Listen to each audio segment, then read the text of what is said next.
तो जब मूवी शुरू होती है महाभारत के सीक्वेंस से, तब अश्वत्थामा और श्री कृष्ण के बीच एक इंटरेक्शन दिखाया जाता है जो बेसिकली महाभारत की पोस्ट वॉर में टेक प्लेस करता है। तब अश्वत्थामा अभिमन्यु की पत्नी उत्तरा के घर पर ब्रह्मास्त्र चला देते ताकि उत्तरा के घर में पलने वाले शिशु, जो कि आगे जाके राजा परीक्षित के नाम से जाने जाते हैं, उनकी मृत्यु हो जाए। बट श्री कृष्ण अपने सुदर्शन चक्र से वो ब्रह्मास्त्र एब्जॉर्ब कर लेते हैं और राजा परीक्षित के प्राण बचा लेते हैं, जो कि मूवी में हमें कहीं भी नहीं दिखा। शायद वो आगे जाके सीक्वल में कली के ओरिजिन के लिए बचा के रखेंगे, क्योंकि राजा परीक्षित काफी इंपॉर्टेंट रोल प्ले करते हैं कली के ओरिजिन में। तो उसी समय श्री कृष्ण अश्वत्थामा को श्राप देते थे, बट जब अश्वत्थामा को रियलाइज होता है कि उनसे कितनी बड़ी भूल हुई, वो श्री कृष्ण से पूछते हैं क्या मेरा कभी प्रायश्चित होगा।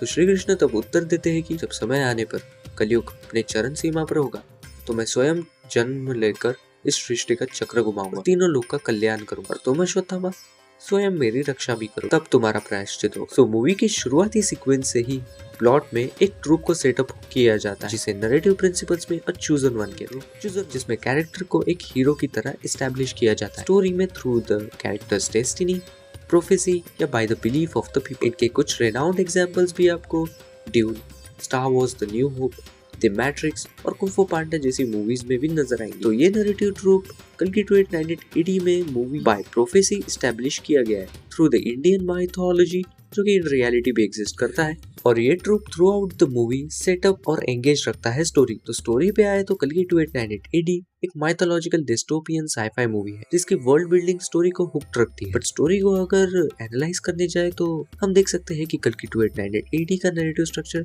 जो कि स्टोरी का बेस है, वो हीरोज जर्नी को बिल्ड करता है। नाउ अगर तुम्हें नैरेटिव स्ट्रक्चर क्या होता है इसका कोई अंदाजा नहीं है, तो मैं बता दूं कि यूजुअली जब तुम स्क्रीन प्ले या फिक्शन बुक या कोई भी तरह की कहानी लिखते हो जो कि फिक्शनल होती है, तुम उसे अपनी इमेजिनेशन से कैरेक्टर और थीम तो बिल्ड कर लेते हो, बट कभी कभी तुम्हें ये आइडिया नहीं होता है कि स्टोरी को कंक्लूजन तक लेके कैसे जाया जाए। तब ये नैरेटिव स्ट्रक्चर्स और प्रिंसिपल्स काम आते हैं यूज करने के। इसी तरह काफी राइटर्स अपनी कहानी को इजीली और मोर कन्वीनियंटली लिख पाते हैं बाय यूजिंग दिस मेथड। तो नैरेटिव स्ट्रक्चर्स में कुछ बेसिक आता है, तो वो है 3 एक्ट स्ट्रक्चर, जिसमें फर्स्ट एक्ट इंट्रोडक्शन, फिर सेकंड एक्ट कन्फ्रंटेशन और लास्ट में थर्ड एक्ट रिजोल्यूशन या कंक्लूजन आता है to end the story. Now ये नैरेटिव स्ट्रक्चर्स काफी बेसिक और यूजुअल है स्टोरीज में, जो कि काफी हद तक यूज भी होती है बाकी नैरेटिव स्ट्रक्चर्स में। तो अगर तुम्हें ऐसे ही नैरेटिव स्ट्रक्चर्स जानने हैं तो इस पे मैं एक सेपरेट वीडियो भी बना सकता हूं with my favourite film examples. Now coming back to the video, कल्कि 1980 मूवी में जो नैरेटिव स्ट्रक्चर्स यूज हुए हैं तो वो एक नहीं बल्कि 2-3 है, जो कि साथ में ब्लेंड करके लिखे गए हैं। तो ये नैरेटिव स्ट्रक्चर्स मेरे पर्सनल एनालिसिस है,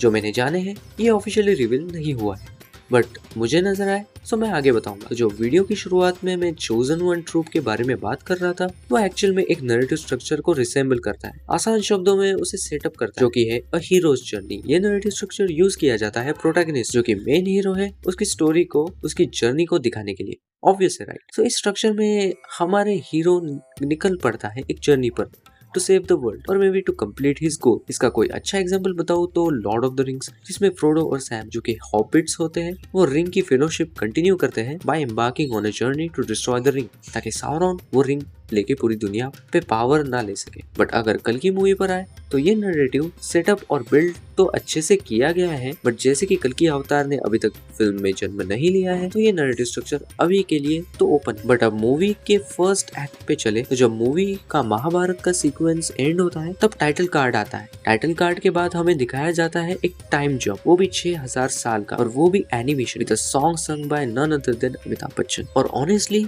जो टाइम जंप था वो काफी स्मार्टली दिखाया गया है आर्टिस्टिक वे में, जिसमें कई सारे हिस्टोरिकल इवेंट्स भी हमें नजर आते हैं, चाहे वो वाइकिंग्स का डोमिनेंस हो या चाहे वो नाजीज का अत्याचार हो ज्यूस पीपल पर, या फिर वर्ल्ड वॉर के इवेंट्स। इन सारे 6000 साल के इवेंट्स को 1 मिनट 20 सेकेंड में दिखाया गया है, जिसे हम एक मोन्टाज भी कह सकते। अब इसके बाद जो पूरा फर्स्ट हाफ हमें दिखाया जाता है वो पूरा कंपोजिशन में चला जाता है। कंपोजिशन मतलब वो फर्स्ट एक्ट जिसमें स्टोरी के प्लॉट्स और कैरेक्टर्स को इंट्रोड्यूस और सेटअप किए जाते हैं स्टोरी शुरू करने में, और इसी रीजन की वजह से सबको फर्स्ट हाफ मूवी का थोड़ा स्लो लगा, बट इसी में हमें और फ्रेम टेल्स को इंट्रोड्यूस और बिल्ड होते हुए दिख रहे हैं। अब तुम्हें बता दूं, फ्रेम टेल्स भी one of the narrative writings में से ही एक आता है और ये नरेटिव स्ट्रक्चर भी इंडियन स्क्रिप्चर और टेल्स में से यूज किए गए हैं, जिसमें रामायण, महाभारत ऐसे ही कई स्टोरीज आते हैं। तो आगे जब मूवी आगे बढ़ती है तब हमें राया का कैरेक्टर और राजेंद्र प्रसाद का कैरेक्टर दिखाया जाता है, जो कि नक्षत्र के बारे में राया को बता रहा होता है। और आगे जाके जब वो काशी पहुंचते हैं तब मूवी में आगे राजेंद्र प्रसाद की डेथ और मृणाल ठाकुर की डेथ दिखाई जाती है ताकि मूवी में सीरियस वेट पड़े। बट जब राया का कैरेक्टर और रेबल्स की आर्मी भाग रही होती है तब राया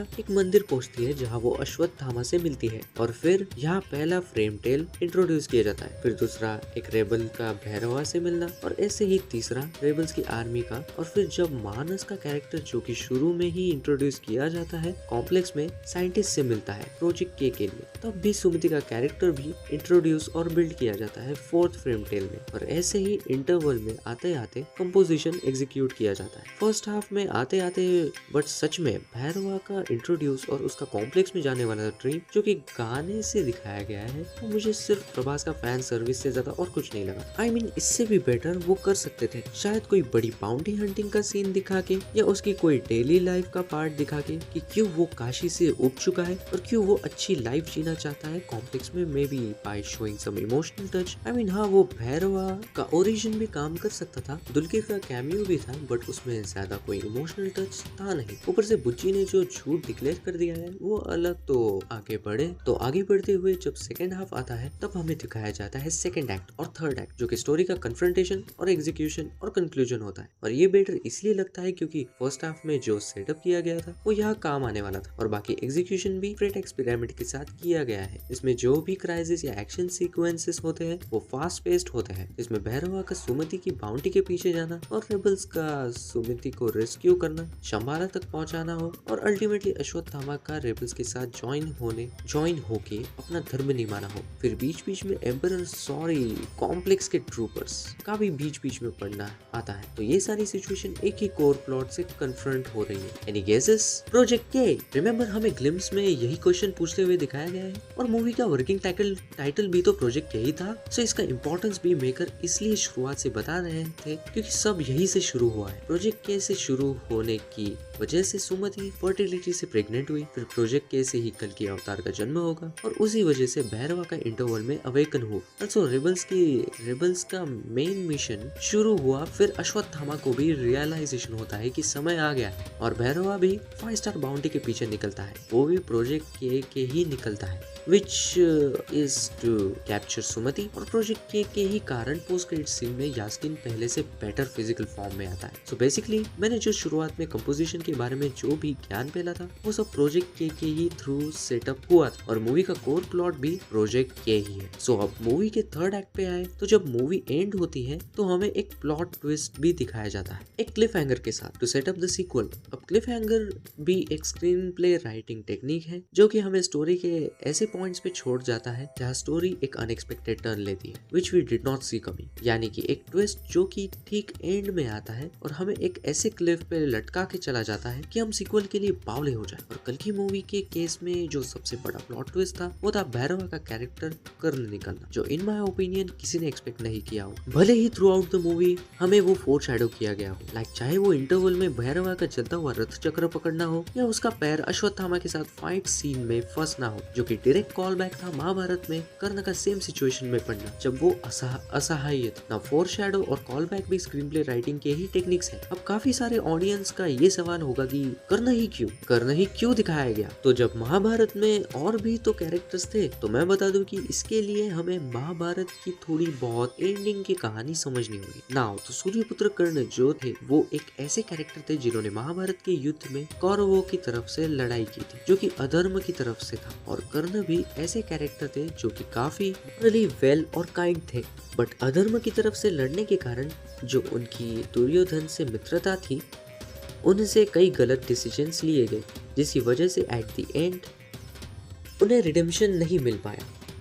बट सो कल की मूवी में कर्ण दिखा के उन्हें रिडेम्पशन दिया जाए तो जो कि अश्वत्थामा की तरह ही उनका रिडेम्पशन आर्क हो सकता है। और बात करें प्लॉट के हिसाब से तो जब श्री कृष्ण ने अंत में देह त्याग दिया था तब अर्जुन जो कि महाभारत के योद्धाओं में से एक थे वो अपना गांडीव फिर से नहीं उठा पा रहे थे, जबकि ब्रह्मदेव की भेंट है। और उसके कारण ये था कि जब तक श्री कृष्ण धरती पे अवतरित थे वो गांडीव उठा पा रहे थे, बट श्री कृष्ण के जाने के बाद गांडीव उठाना असंभव था। तो अर्जुन ने अंत में वो गांडीव गंगा नदी में अर्पित कर दिया।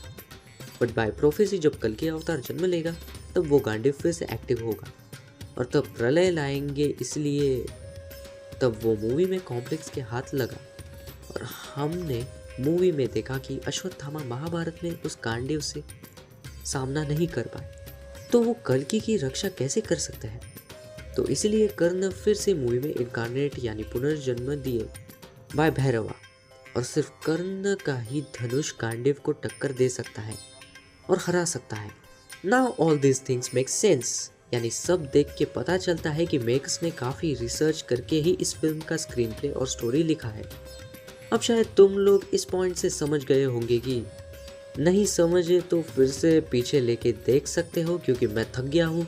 तो जैसे ही इन्होंने कर्ण और अश्वत्थामा के कैरेक्टर को रिवाइवल और रिडेम्पशन देने की कोशिश की है, वैसे ही क्योंकि ये महाभारत के ग्रे कैरेक्टर्स हैं, वैसे ही शायद मेकर्स और भी महाभारत के ग्रे कैरेक्टर्स को रिवाइवल दे दें, लाइक गुरु द्रोणाचार्य और मे भी भीष्म पितामह, जो कि दिखने में सच में बहुत इंटरेस्टिंग रहेंगे। बाकी 7 इमॉर्टल्स तो है ही, जो कि बहुत ही इंपॉर्टेंट रोल प्ले करने वाले हैं आगे के पार्ट्स में। इस पे आपके क्या क्या थॉट्स हैं हमें कमेंट सेक्शन में ज़रूर से बताना, और हम ऐसे ही वीडियोस लाते रहेंगे। So stay tune and make sure to like, share and subscribe.